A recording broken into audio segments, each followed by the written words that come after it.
Pessoal, sou Marcelo Aguiar, empreendedor, ativista social, idealizador do projeto social Transformação. Hoje, dia 18 de maio, Dia Nacional de Combate ao Abuso e à Exploração Sexual de Crianças e Adolescentes.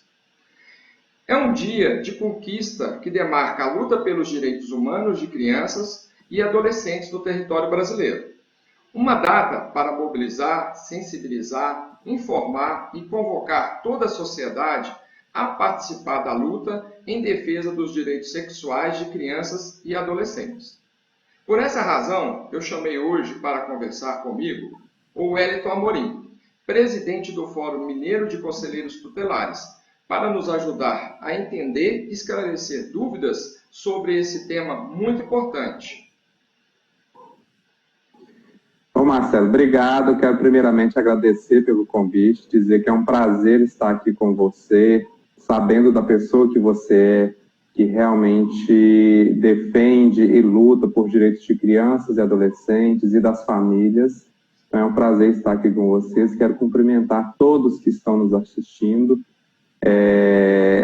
e dizer que é um prazer estar aqui, debater, dialogar sobre esse tema que é tão importante na história e marca o calendário anual de proteção à criança e adolescente. É uma data muito importante e triste ao mesmo tempo para todos nós. Sim, inclusive, pessoal, gostaria que vocês seguissem as nossas redes sociais, Marcelo Aguiar BH, Transformação BH, e também as páginas, as redes sociais do Wellington Amorim, que vai, por favor, Wellington, diga realmente as suas redes sociais para que todos tenham conteúdos e evitem fake news relacionados a todos os tipos de assuntos relacionados à defesa da criança e do adolescente. É isso aí. Vocês podem me seguir no Instagram, que é o @WellingtonAmorimOficial, o Facebook, o Wellington Amorim, e nós temos a página do Fórum Mineiro de Conselheiros Tutelares também no Facebook, e temos o Instagram do Fórum Mineiro, que é o FMCT_oficial. Ok. Wellington, eu gostaria de fazer algumas perguntas para as pessoas entenderem melhor como que é o trabalho de vocês. Portanto, o que é conselheiro tutelar e qual é a sua importância? Tá bom.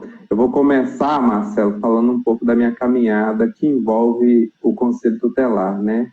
Eu comecei a minha caminhada no Conselho Tutelar em 2010, quando eu candidatei a primeira vez. Já fazia alguns trabalhos sociais da igreja e na minha comunidade aqui no meu bairro, região, mas em 2010 eu entrei para o Conselho Tutelar. Eu tive 2 mandatos como conselheiro tutelar aqui em Belo Horizonte, e me apaixonei profundamente pela causa da criança e do adolescente ainda mais.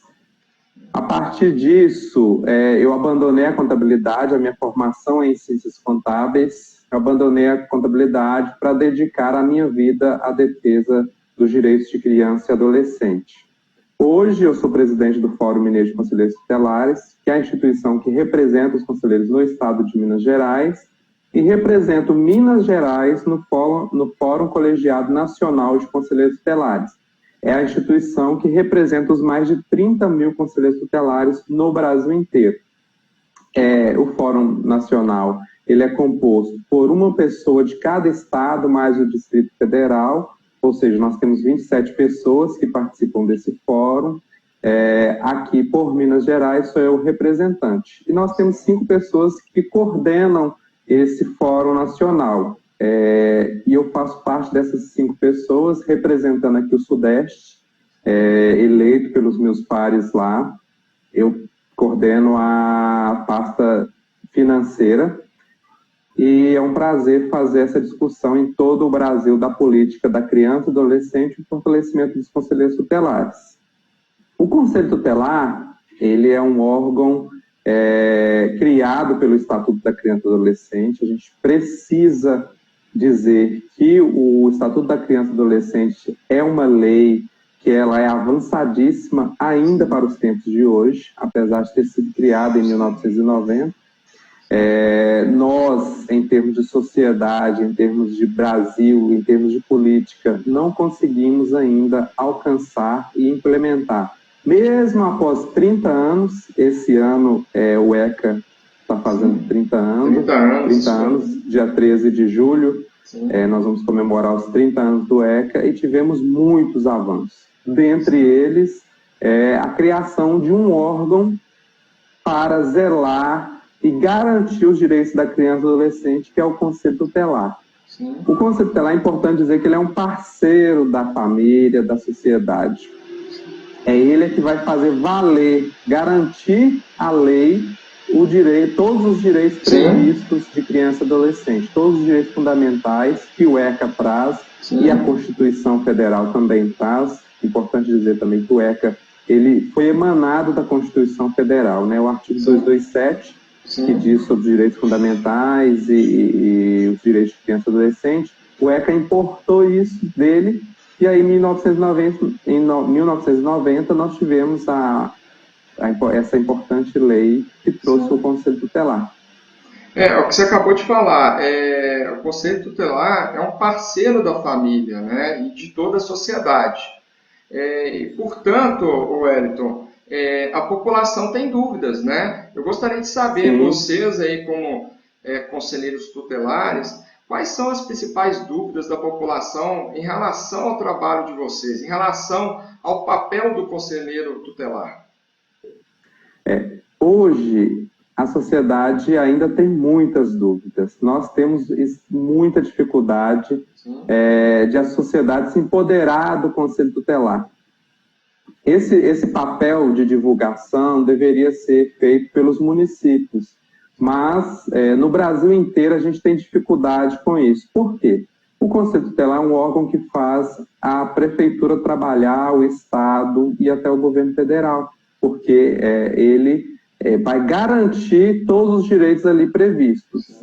Por exemplo, se o filho de uma senhora, de uma mãe, ele está com dificuldade, precisa de um atendimento psicológico no centro de saúde, uma consulta especializada, um remédio, e a saúde não fornece, e é direito da criança o acesso à saúde em sua integralidade, é papel do conselheiro tutelar fazer com que essa lei seja validada, que o gestor arrume e dê esse direito, ressarça esse direito à criança e ao adolescente. Então, se a política está falhando, procure o Conselho Tutelar, que ele vai fazer valer esse direito.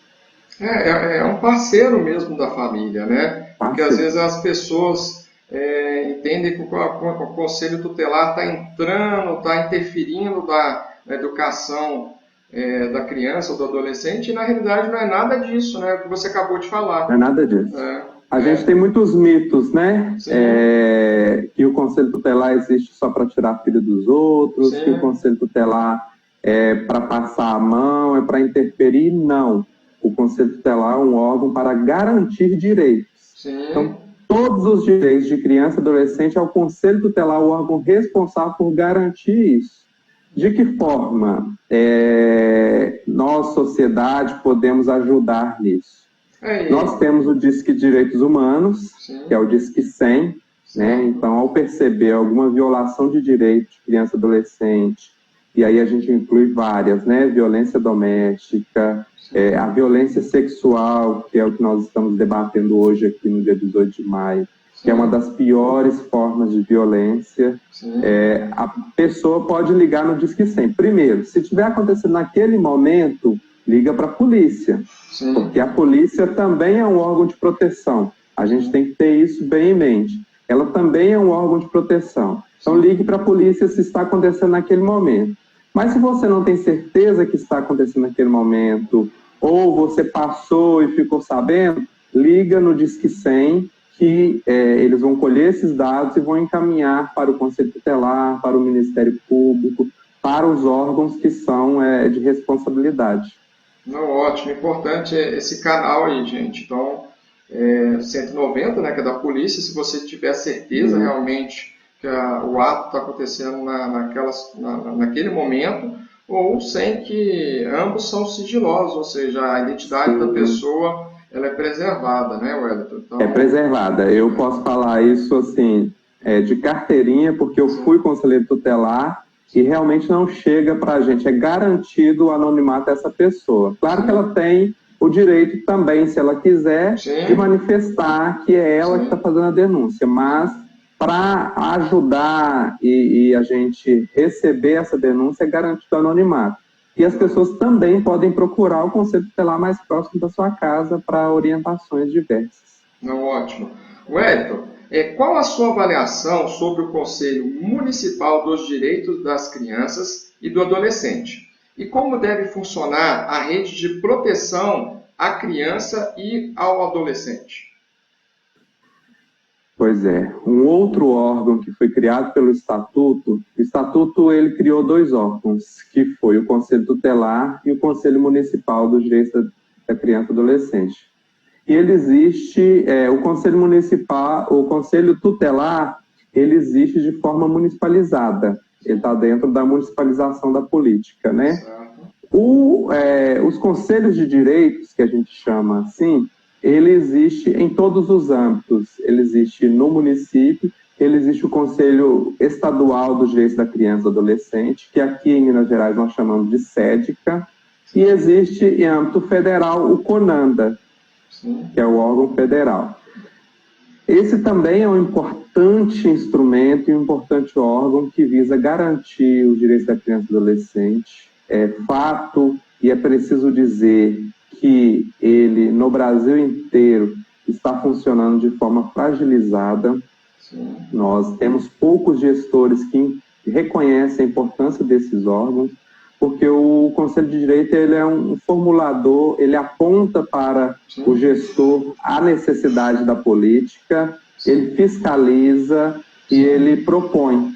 Haja visto que ele também tem um orçamento que chama Fundo da Infância e Juventude, que é para complementar a política de proteção à criança e adolescente, e é o Conselho Municipal que é o responsável pela deliberação desse fundo. Ou seja, é um órgão que tem um poder no município e que deve ser fortalecido. Nós hoje temos muita dificuldade desse órgão ser estruturado e ser fortalecido. Entendi. Wellington, em quais situações o Conselho Tutelar deve ser acionado? Sempre que houver a suspeita ou a confirmação de uma violação de direitos de criança e adolescente. Então, sempre que você suspeitar ou que você tiver a certeza, você deve acionar. De que forma? Da forma que eu falei. Você deve ligar, se for por telefone, você deve ligar no Disque 100, ou você pode procurar o Conselho Tutelar de forma presencial. Ou, se você tem o número do Conselho da Sociedade, você pode ligar para pedir uma orientação. Então, sempre que houver a suspeita ou a confirmação de violação de direitos, o Conselho Tutelar é o órgão responsável por garantir esse direito, por articular a rede, o sistema de garantia de direitos, para que seja ressarcido esse direito a essa criança e adolescente, ou que essa criança e adolescente aprenda a viver da melhor forma, apesar dos direitos violados. Eu digo isso porque, por exemplo, com o direito, com a violência sexual, a pessoa, ela é uma mancha, uma tristeza que ela leva para a vida. Então, ela não consegue superar, no meu entendimento, essa violação. Ela aprende a conviver da melhor forma com aquilo. Então, a gente precisa fortalecer toda essa rede, a gente chama carinhosamente de rede, mas o nome correto é Sistema de Garantia de Direitos de Criança e Adolescente. O que é isso? São todos os atores, todas as pessoas responsáveis por atender a criança e adolescente. Então, é o centro de saúde, é o CRAS, é a escola, é a assistência social, é a ONG Transformação. Todos esses atores compõem o Sistema de Garantia de Direitos de Criança e Adolescente. E o ECA trouxe, foi um ganho, que essa rede ela deve funcionar 100%. Ela tem que priorizar a criança e o adolescente. Sim. Então, todos nós somos responsáveis por isso. E temos que ajudar a articular essa rede para que a gente sane com maior velocidade essa violação de direito. Sim, a sociedade tem que participar ajudando realmente a combater isso, né, Ed? Sim. E como você acabou de comentar, é dia 18 de maio, que é um dia marcado para o combate ao abuso sexual infantil e da adolescência, né? Eu gostaria até que você comentasse com a gente quais as consequências do abuso e da violência sexual infantil. Isso. É importante dizer assim, o dia 18 de maio, ele foi uma data marcada porque nós tivemos o caso da Araceli, que foi uma criança que sofreu uma violência sexual brutal.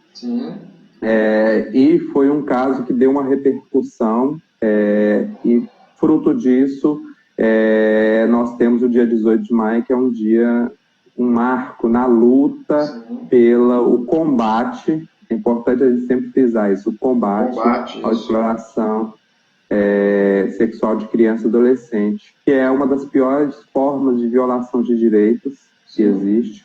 Nós temos um número muito grande de crianças que sofrem essa violação. Os conselhos tutelares estão aí. Eu, quando era conselheiro, pelo menos um caso por semana, no mínimo, a gente atendia de violência sexual. E é uma violência que marca para a vida inteira, como eu disse aqui, né? E como atuar? Quem souber de alguma criança ou adolescente que esteja sofrendo violência sexual, e aqui é importante trazer no Brasil, a gente tem a lei que até os 14 anos é violência sexual. A partir dos 14 anos, com o consentimento do adolescente, não é considerado violência. Mas é preciso entender que por que a gente teve, o ECA trouxe que até os 12 anos incompletos é criança e entre 12 e 18 anos é adolescente? Porque o ECA, o legislador naquela época, entendeu que a criança e o adolescente é um ser em construção de valores, de sentimentos, e até os 18 anos ainda está em construção de todas essas condições na vida. Então, é preciso a gente entender isso, que a partir dos 14 anos ainda está em construção de uma série de coisas, do corpo, de valores. Então, a vida sexual, ela talvez não esteja preparada para isso. E a gente tem que ficar de olho, que acontece muito, geralmente, os pedófilos, né? Eles são pessoas que têm a extrema confiança da família. Nós temos muitos casos de a pedofilia intrafamiliar, que é a maioria dos casos, né? Que é quando um pai, um tio, uma mãe, uma prima comete a pedofilia, a violência. E nós temos extrafamiliar, que é quando um outro agregado da família ele comete. E são pessoas que têm a extrema confiança dos pais, a tal ponto dos pais deixarem a criança sozinha com essa pessoa, que é o momento em que acontece. Estatisticamente, pelo material que eu pesquisei, são pessoas próximas, né? Até por isso que eu gostaria de saber de você. Quando há uma situação de risco para a criança, o que é feito? Qual é a ação do Conselho Tutelar para ajudar a criança e a família a superar a situação de risco ou dificuldade? Né? Ou até com ato consumado, né? Porque o que você acabou de dizer aí, normalmente são pessoas próximas, familiares. Então, como que vocês lidam com isso tudo? Então, após esse processo que é da denúncia, que nós já falamos aqui quais são os canais, essa denúncia ela chega para o Conselho Tutelar e o Conselho Tutelar vai tratar, vai atender aquele caso. Normalmente o Conselho Tutelar notifica essa família para comparecer no Conselho Tutelar, certo. E as famílias assustam muitas vezes por não conhecer o conselho, por não saber qual é o papel do conselho tutelar, assustam em receber uma carta, é como se fosse uma carta convite do conselho tutelar para comparecer ao órgão, né? Certo. E aí o conselho tutelar vai atender essa família e vai aplicar todas as medidas de proteção que esse caso necessita. Nós temos o estatuto, ele é tão lindo, eu sou apaixonado por ele, que ele traz tudo direitinho. Assim, nós temos o artigo 101, que são as medidas de proteção. Certo. Então, o conselheiro tutelar, ao pegar o artigo 101 do ECA, ele vai ver todas as medidas que ele pode aplicar para aquele caso. E pode ainda consonar com o artigo 129, que são as medidas aplicáveis aos pais. Certo. O que são medidas de proteção? O Conselho Tutelar, ele não é um órgão que executa, ele é um órgão que ele requisita de todo o sistema de garantia de direitos que se cumpra o que está no Estatuto. Então, ao receber um caso, por exemplo, de abuso sexual de criança e adolescente, ele vai encaminhar essa criança, a gente pensando, viu, que se estava acontecendo naquele momento, o abusador, que não é o Conselho Tutelar que vai atender, é um caso de polícia, o abusador ele já está sendo, ou já foi, ou vai ser atendido pela polícia, e o Conselho Tutelar ele trabalha na linha da proteção, que é encaminhar essa criança para fazer um acompanhamento psicológico e para as entidades, como por exemplo o CREAS, que faz esse atendimento para pessoas, para crianças, adolescentes e pessoas vítimas de violência sexual. Eles já têm um trabalho específico voltado para isso. Entendi. Oi, além dessa situação... Pode falar. Após isso, o Conselho vai acompanhar como se deu isso. Porque, às vezes, a família não vai no atendimento, o serviço não consegue acessar a família, e aí o caso tem que voltar para o Conselho Tutelar para ele aplicar novamente a medida. Entendi. Além dessas situações delicadas que envolvem as famílias, o Conselho Tutelar também tem algumas ações de questões preventivas e cita algumas delas. Pois é, Marcelo, nós tentamos, sabe? O Conselho Tutelar, assim como eu disse, o Conselho de Direitos, é um órgão que ele sofre uma precarização muito grande na sua estrutura. Nós temos conselheiros tutelares extremamente desvalorizados, são guerreiros que trabalham muito, mas são pouco valorizados. Então, é preciso uma vontade política. Nós temos uma resolução do CONANDA que diz, por todos os estudos que eles fizeram, que a cada 100 mil habitantes a gente deveria ter um conselho tutelar. Isso não acontece, como, por exemplo, aqui em Belo Horizonte. Nós temos uma população de aproximadamente 2.800.000 habitantes e temos apenas 9 conselhos tutelares. Nós já deveríamos ser no mínimo 25 conselhos tutelares.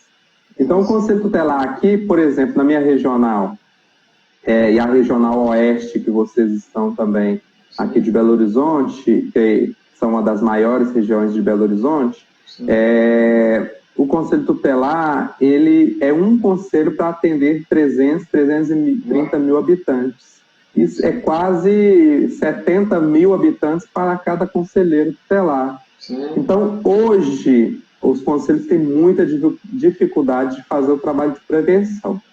Mas, se eles conseguissem, se eles tivessem um tempo maior, tivéssemos mais conselho, quando eu fui conselheiro tutelar, eu fiz um trabalho nesse sentido, e a gente tem casos de conselhos que conseguem fazer se desdobrando.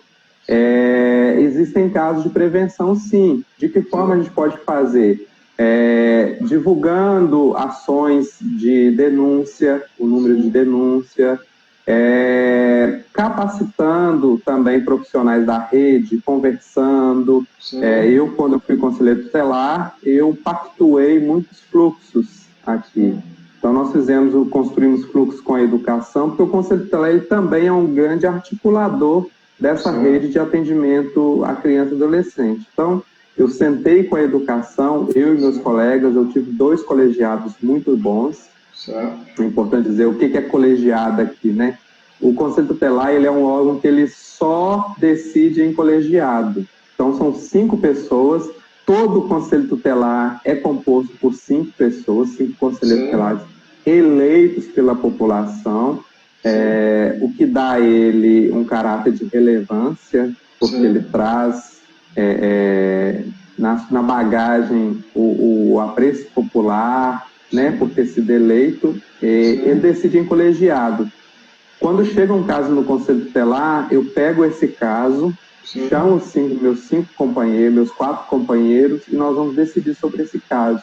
Qual é a melhor alternativa para esse caso que é atender para o centro de saúde? Então, tem que ter pelo menos 3 pessoas que concordem com esse encaminhamento. Então, isso é agir em colegiado. E, após isso, a gente encaminha, né? Os casos. Não, o que você falou é importante, a decisão ela não fica restrita a uma única pessoa, a um único conselheiro, né? Quando você tem um colegiado para definir, você dá legitimidade, inclusive, na decisão, né? Porque são 5 membros analisando realmente aquela situação de descumprimento do direito da criança ou do adolescente, né? E aí, além disso, ainda na parte da prevenção, é isso que o Conselho Tutelar pode fazer, articular todo o sistema de garantia de direitos de criança e adolescente para que cumpram aqueles direitos. Nós podemos pactuar o fluxo, porque fica um atendimento mais especializado, mais urgente, a gente consegue minimizar o sofrimento daquela criança. Nós tivemos hoje a lei da escuta protegida, que é um avanço em termos de política, que antes a criança que era abusada sexualmente, ela contava para a mãe, para o pai, contava na escola, chegava no conselho e contava, ela contava no atendimento psicológico, ela contava no CREAS.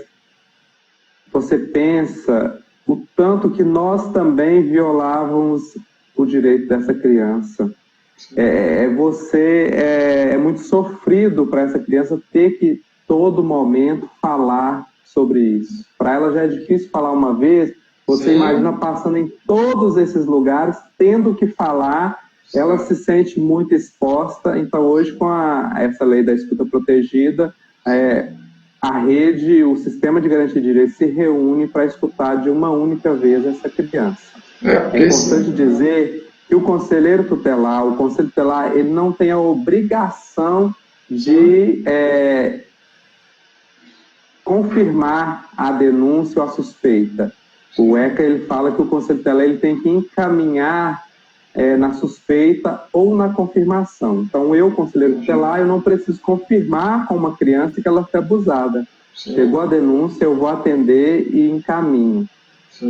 Bom, Wellington, o que você acabou de me falar é até muito importante, porque vamos falar um pouquinho do Covid-19, que pegou todo mundo de surpresa, né? Vocês tinham um apoio gigantesco, que era a escola, os professores, a rede de ensino, né? Eu queria saber de você, o confinamento provocado pela pandemia do novo coronavírus contribui para o aumento das estatísticas de agressão, da violência e abuso infantil dentro de casa? Como o município tem enfrentado, inclusive, essa situação? Essa situação é uma situação nova para a gente, né? Nós nunca vivemos uma pandemia desse tamanho e nós temos que lutar. De que forma nós temos 2 preocupações. De um lado, a preocupação em proteger os conselheiros tutelares também, porque eles estão na ponta, e a preocupação com a saúde desses profissionais. Da outra ponta, nós preocupamos porque não existem estudos e pesquisas que confirmem ainda isso, tá? Mas já há apontamentos de que a violência principalmente a sexual, é uma crescente. Sim. Então, nós estamos muito preocupados com isso. A preocupação é de que isso chegue aos órgãos competentes para que possa ser atendida essa criança. Sim. Então, nós estamos, talvez, tendo uma demanda reprimida. Nós já vimos aí que no Brasil os casos de violência doméstica contra mulheres aumentou com essa pandemia, e é uma preocupação nossa com essa temática da criança e adolescente. Aqui em Belo Horizonte, os conselheiros tutelares têm funcionado, e no Brasil tem funcionado de duas formas. Uma forma é o plantão presencial, como nós temos aqui em Belo Horizonte. As 9 regiões estão funcionando no mesmo espaço. Tem uma escala de conselheiros tutelares e, de acordo com essa escala, 2 conselheiros tutelares atendem durante o dia e à noite lá na Tupis. Vou te falar agora o número não, porque eu não sei, mas é atrás da Igreja São José ali, na Tupis, atrás da Igreja São José. E no Brasil também tem um outro modo de trabalho, que é o plantão por telefone. Os conselhos tutelares, eles ficam em casa e atendem pelo telefone celular ou em casa mesmo. Entendi. Ô, Wellington, eu gostaria até para a gente encerrar esse bate-papo, é um assunto que, inclusive, eu convido todos vocês a seguirem as redes sociais do Wellington Amorim, do Fórum Mineiro de Conselheiros Tutelares, que ao final desta entrevista ele vai falar novamente para vocês, para que vocês recebam, inclusive, conteúdos e como proceder, né? Então, eu gostaria, a pessoa percebeu a violência, uma vez que agora nós estamos no isolamento social, que é muito importante, inclusive, para a gente não ter nossa população realmente com Covid-19, né? Ainda vai demorar um pouco para as crianças poderem voltar para a escola. Então, eu gostaria, aliás, não tem nem previsão. Então, eu gostaria de saber, diante da violência, do abuso, da suspeita, como que nós, cidadãos, podemos ajudar o Conselho Tutelar? Porque a sociedade, ela tem que, inclusive, agradecer muito a vocês, que mesmo com tantas dificuldades, escassez de recursos, acredito que até a questão de EPIs, porque realmente é uma coisa que está em falta no nosso país, né, por causa desse combate ao Covid, e a prioridade é lógico, todos os profissionais que são essenciais têm que trabalhar com EPI. Como que nós, como sociedade, podemos ajudar vocês ao combate realmente e que seja garantido o direito da criança e do adolescente? Sim. O ECA, ele traz que todos nós, a família, a comunidade, a sociedade, todos nós somos responsáveis por nossas crianças e adolescentes. Todos nós somos responsáveis por garantir, colocar a salvo todas as crianças e adolescentes de violações de direitos. Então, ao perceber qualquer violação, Disque 100, se estiver acontecendo naquele momento, você chame a polícia, 190, ou você pode fazer o Disque 100, que é só discar 100 no telefone. Esse vai para os direitos humanos do governo federal, eles vão atender, vão colher os dados e vão encaminhar para os conselhos tutelares. Ou a pessoa pode procurar o conselho tutelar diretamente na sede, né?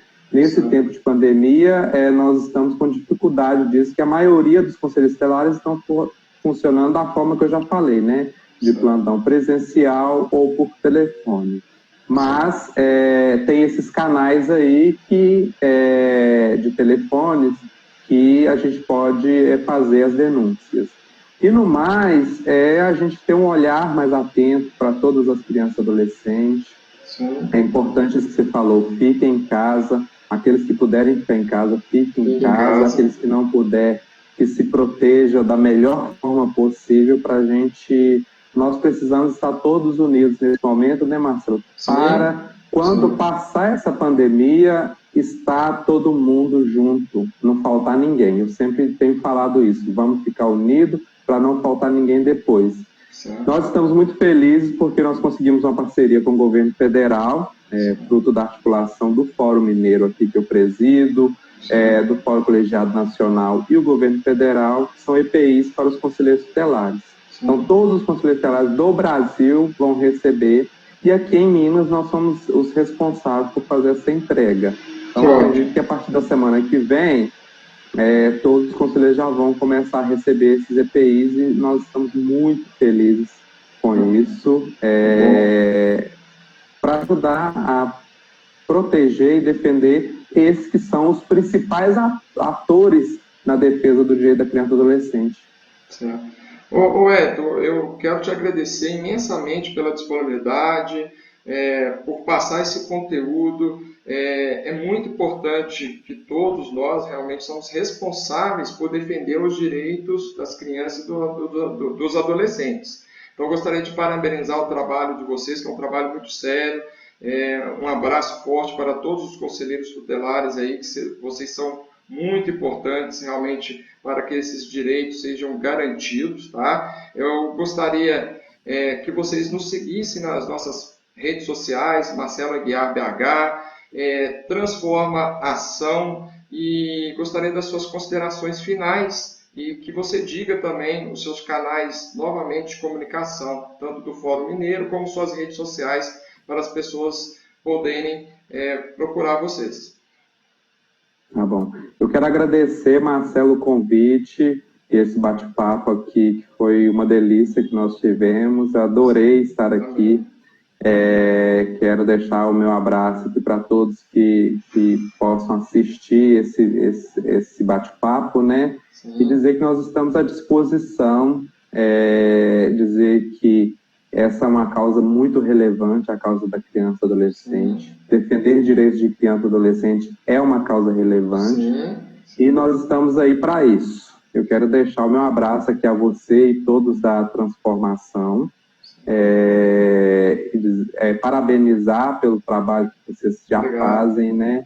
E fazer votos que cada vez consigam mais apoio, mais parceiros, para que possam atender cada vez mais famílias e atingir todos os objetivos que essa instituição se propõe. Eu quero deixar aqui, né, o meu Instagram é o @WellingtonAmorim_oficial, o Facebook, o Wellington Amorim. E nós temos as redes sociais do Fórum Mineiro de Conselheiros Tutelares, que é o Instagram FMCT_oficial e a página no Facebook, que é Fórum Mineiro de Conselheiros Tutelares. Bom, acessem lá que nós vamos trocar muita figurinha. Isso aí, gente. Vamos acessar essas páginas aí que foram passadas, vamos compartilhar esse vídeo para essa informação alcançar o maior número de pessoas. E gostaria realmente, Wellington, de agradecer novamente e a finalizar essa fase de isolamento social. Já faço o convite, você que já é um parceiro aí do projeto Transformação, para que a gente realmente faça ações para divulgar cada vez mais os direitos das crianças e dos adolescentes e trabalhar de forma preventiva, né? Levando essa informação que está disponível aí nas suas redes sociais. E, gente, mais uma vez, @MarceloAguiarBH e @TransformaAçãoBH. Muito obrigado, muito agradecido por esse bate-papo.